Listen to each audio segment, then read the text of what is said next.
रामकृष्ण हरी मित्रांनो, या भूलोकातील वैकुंठ म्हणजे पंढरपूर आहे आणि या पंढरपुरामध्ये अखंड विश्वाचा मालक विटेवरती कमरेवर हात ठेवून उभा आहे. अगदी युगे न युगे आपल्या भक्ताची वाट पाहताय दर्शनाला येण्याची. तर मित्रांनो, परंतु या पंढरपुरामध्ये 15 वर्ष पांडुरंगच नव्हता, म्हणजे मूर्तीच नव्हती मंदिरात पांडुरंगाची स्वयंभू असणारी. असं काय घडलं होतं की पांडुरंगच नव्हता पंढरपूरमध्ये? आणि मित्रांनो, हीच रहस्यमय अशी माहिती या व्हिडिओमधून जाणणार आहोत. व्हिडिओ शेवटपर्यंत आपण पहा आणि फक्त आम्हाला कमेंट रामकृष्ण हरी अशी कमेंट मात्र जरूर करा.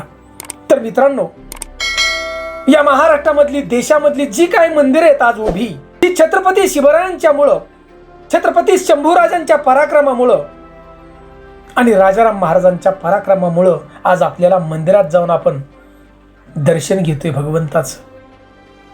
आणि म्हणूनच मित्रांनो म्हटलं जातं की या भूमंडळाचे ठाई धर्म रक्षी ऐसा नाही, महाराष्ट्र धर्म राहिला काही तुम्हा आकारणे. हे सगळं छत्रपती शिवरायांच्यामुळं मित्रांनो आज आपण पंढरपूरची वारी पाहतोय आणि भगवंताच्या पायाशी आपण नतमस्तक होतोय. चला मित्रांनो, सुंदर माहिती जाणूया. मित्रांनो, आजही आपण पाहतोय की आता आषाढी वारी 7 जुलैला चालू होते. संत ज्ञानेश्वर माऊलींची पालखी, जगद्गुरु संत तुकाराम महाराजांची पालखी, सगळ्या संतांच्या पालख्या आषाढी वारीला त्या ठिकाणी जाणार. लाखो वारकरी बांधव असतात आणि पांडुरंगाच्या पायाशी नतमस्तक होणार सगळे. आणि मित्रांनो, कित्येक राजवटी आल्या आपल्या महाराष्ट्रात, देशात, परंतु पंढरपूरच्या पांडुरंगाचं महत्व कधीच कमी झालं नाही. संत ज्ञानेश्वर माऊलींनी या भागवताची पताका 13व्या शतकात रोवली, म्हणजेच आपला वारकरी संप्रदाय तयार झाला. आणि पुढे नंतर माऊलींनी संजीवन अशी समाधी घेतली. परंतु याच्यानंतर संत नामदेव, संत गोरोबा काका, संत चोखोबा, संत एकनाथ महाराज, जगद्गुरु संत तुकाराम महाराज अशा संतांनी आपल्या भक्तीनं पांडुरंगाचं तेज हे वाढत ठेवलं. आणि मित्रांनो, पुढे निजामशाहीची राजवट जरी आली तरी अखंड या महाराष्ट्राचं दैवत पांडुरंगाकडे कुणीही वाकड्या नजरेनं पाहिलं नाही. परंतु मित्रांनो, पुढे एक आदिलशाहीचा सरदार म्हणजे हा राक्षस अफजल खान 1659 साली आपल्या महाराष्ट्रावरती चालून आला. आणि त्यानं मित्रांनो दरबारामध्ये शपथ घेतली होती, विडाच उचलला होता की छत्रपतींना मी पकडून आणील. आणि मित्रांनो, त्यावेळी छत्रपती शिवाजी महाराज जावळीच्या खोऱ्यामध्ये असणाऱ्या प्रतापगडावरती होते. अजिंक्य असणारा हा प्रतापगड किल्ला अफजल खान घेऊच शकत नव्हता, बघा, जिंकूच शकत नव्हता. कारण ते जावळीचं घनदाट अरण्य होतं आणि त्या घनदाट अरण्य शिरण्याची ताकद अफजल खानाची होत नव्हती. आणि या अफजल खानाला कोणीतरी सांगितलं स्वराज्यामध्ये की छत्रपती शिवरायांना जर प्रतापगडावरून खाली आणायचं असेल तर इथल्या धार्मिक स्थळावरती तुम्हाला हल्ला करावा लागेल.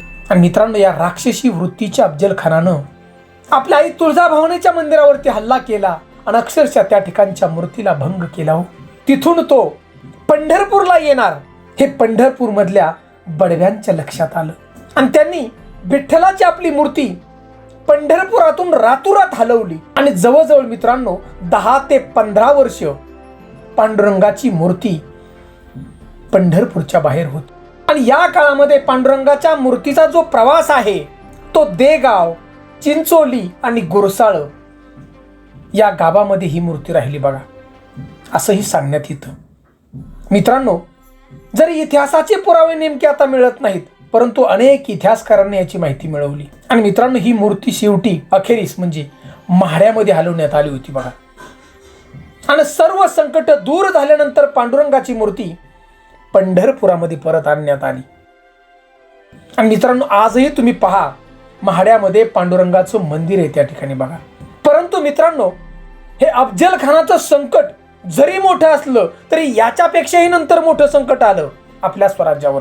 मित्रांनो, 1695 साली हा जो राक्षसी वृत्तीचा औरंगजेबाच्या रूपानं या काळामध्ये पंढरपूर पासून 20 मैल अंतरावरती भीमा नदीच्या तीरावरती बेगमपूर म्हणून गाव आहे, त्याला पूर्वीचं नाव होतं ब्रह्मपुरी. आणि या ब्रह्मपुरीमध्ये औरंगजेबाची छावणी त्या ठिकाणी बसली, बघा, की लाखो सैन्य त्या ठिकाणी होतं. आणि औरंगजेब याला याच्या धर्माबद्दल अभिमान होता बघा, मुस्लिम धर्माबद्दल. आणि हा हिंदू धर्माचा द्वेष करणारा औरंगजेब होता. आणि या औरंगजेबानं त्यावेळेस मित्रांनो या भारतातली 3,500 मंदिरं पाडली आणि त्या ठिकाणी मस्जिदी उभ्या केल्या बघा. आणि त्याच वेळी या महापापी राक्षसी वृत्ती असणाऱ्या औरंगजेबापासून आपल्या पांडुरंगाचं रक्षण करण्यासाठी पंढरपुरामधील गोपाळ विठ्ठल बडवे यांनी पांडुरंगाची मूर्ती देगावच्या पाटलाकडे दिली. संकटाची पूर्व चाहूल त्यांना मिळालेली होती. आणि मित्रांनो देगावच्या जिवाजी पाटील आणि सूर्याजी पाटलांनी या मूर्तीचं रक्षण केलं. परंतु कसं, या दोन्ही पाटलांना छत्रपती राजाराम महाराजांनी एक पत्र दिलेलं होतं की तुम्ही पंढरपूर इथं जाऊन हे जे मुस्लिम सरदार आहेत याच्यापासून या मूर्तीचं रक्षण करा, असं पत्र राजाराम महाराजांनी पाठवलं होतं बघा. आणि याच वेळी मित्रांनो आपल्या विठुरायाची मूर्ती देगावच्या सूर्याजी पाटलांनी ही मूर्ती त्यांच्याकडे ठेवली होती बघा. आणि ही मूर्ती त्यांनी स्वतःच्या विहिरीमध्ये ठेवली बघा. गाव त्यांची विहीर होती शेतामध्ये. आणि पुढे मित्रांनो 1699 साली हा औरंगजेब पंढरपूरमधली जी छावणी ह्या औरंगजेबाने हलवली आणि तो पुढे निघून गेला.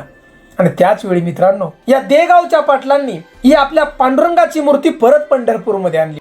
आणि मूर्ती आणल्यानंतर हे जे पाटील आहेत सूर्याजी पाटील, हे पाटील पंढरपूरच्या बडव्यांना म्हणाले, अहो आम्ही पांडुरंगाची मूर्ती तुमच्या हाती स्वाधीन करतोय, परंतु तुम्ही आम्हाला लिहून द्या ही मूर्ती आम्ही घेतली म्हणून. आणि मित्रांनो ती तारीख 11 ऑक्टोबर 1699 कागदपत्र तयार करण्यात आली. आणि त्या कागदपत्रावरती नारो गोविंद बडवे, गोपाळ विठ्ठल बडवे आणि इतर 5 बडव्यांच्या सह्या त्या ठिकाणी त्या कागदावरती होत्या बघा, की मूर्ती आम्हाला पाटलांनी परत दिली. आणि ती मूर्ती पांडुरंगाची आपल्या मंदिरामध्ये स्थापित केली. मित्रांनो अखंड विश्वाचा मालक परत त्या ठिकाणी बघा सगळ्या भक्तांना आपलं दर्शन देऊ लागला. आणि मित्रांनो पुढे अशी कधीच वेळ आली नाही बघा. हा जो औरंगजेब होता राक्षस वृत्तीचा, धोक्यानं त्यानं छत्रपती शंभूराजांना आपल्या पकडलं, घात केला आपल्या राजाचा. परंतु या महाराष्ट्रातल्या मावळ्यांनी म्हणजे धारकऱ्यांनी वारकऱ्यांनी या औरंगजेबाला पुढे उपचार मिळून दिला नाही. आणि हा औरंगजेब याच महाराष्ट्राच्या मातीत भिंगार या गावी मेला बघा मित्रांनो. आणि याच्यानंतर पुढं आपल्या छत्रपती शाहू महाराजांचं मराठा राजवट त्या ठिकाणी चालू झाली. आणि परत कधीही आपल्या पांडुरंगाच्या मंदिरावरती हल्ल्याची भीतीच राहिली नाही बघा. आणि म्हणून मित्रांनो या व्हिडिओच्या माध्यमातून सांगावंसं वाटतं, आपले छत्रपती शिवाजी महाराज, छत्रपती शंभूराजे, राजाराम महाराज हे होते म्हणून आज या महाराष्ट्रातली मंदिर आहेत. आणि आज ही पंढरपूरची वारी आपल्याला पाहावयास मिळते. मित्रांनो अजूनही आपल्याला सांगावंसं वाटतं की जगद्गुरु संत तुकाराम महाराज ज्या वेळेला वैकुंठाला निघून गेले त्यावेळी त्यांच्या पत्नी जिजाऊ माता गर्भवती होत्या बघा, जिजाऊ. आणि नंतर पुढे नारायण महाराजांचा जन्म झाला. आणि पुढे नारायण महाराजांनी ही वारी चालू केली बघा, संघटित वारी. आणि त्यावेळी मित्रांनो मुघल त्रास देत होते वारीला. त्यावेळी नारायण महाराजांनी छत्रपती शंभूराजांना एक पत्र दिलं होतं. आणि छत्रपती शंभूराजांनी आपलं सैन्य देऊन त्या ठिकाणी पराक्रमी सरदार देऊन या वारीला संरक्षण दिलं बघा, आषाढी वारीला देहू ते पंढर. म्हणूनच मित्रांनो राजे होते म्हणून आज या महाराष्ट्रातली मंदिरं आपल्याला पाहावयास मिळतात, दर्शन घेता येते. एवढे राजांचे अनंत उपकार आपल्यावरती आहेत. म्हणून कधीही या विचारांचा विसर होऊन देऊ नका मित्रांनो. जीवन जगावं कसं हे राजांनी शिकवलं आणि शेवटच्या श्वासापर्यंत लढावं कसं हे शंभूराजांनी आपल्याला. मित्रांनो ही वारी आणि हे मंदिर हे राजांच्यामुळं राहिलं बघा. म्हणून मित्रांनो ही सुंदर अशी माहिती आवडली असेल तर आम्हाला हर हर महादेव, छत्रपती शिवाजी महाराज की जय, शंभूराजे अशी कमेंट जरूर करा. रामकृष्ण हरी.